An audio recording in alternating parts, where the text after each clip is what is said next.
તો ગુજરાત કોંગ્રેસને એક પછી એક રાજકીય ઝાટકા પડી રહ્યા છે। એ રીતે વલસાડમાં પણ ગુજરાત કોંગ્રેસને ફરી એક ઝાટકો લાગ્યો છે। ત્યારે રાજકીય ઝાટકાના ભાગરૂપે વલસાડના ધરમપુરમાં કોંગ્રેસનાથી કાર્યકરો ભારતીય જનતા પાર્ટીમાં જોડાયા હોવાના સમાચાર છે।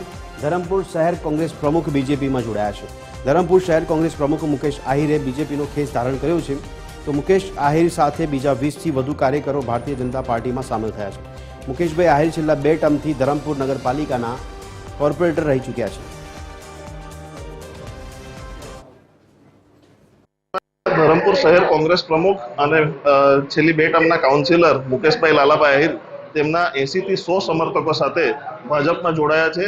નરેન્દ્ર મોદી સાહેબના વિકસિત ભારત 2047ના સંકલ્પને સાકાર કરવા માટે અને ભારતીય જનતા પાર્ટીની જે કાર્યરીતિ છે અને વિકાસની જે મુખ્ય ધારા છે એમાં જોડાવા માટે મુકેશભાઈએ રાજી ખુશીથી ભારતીય જનતા પાર્ટીનો ખેસ એમના સમર્થકો સાથે ધારણ કર્યો છે।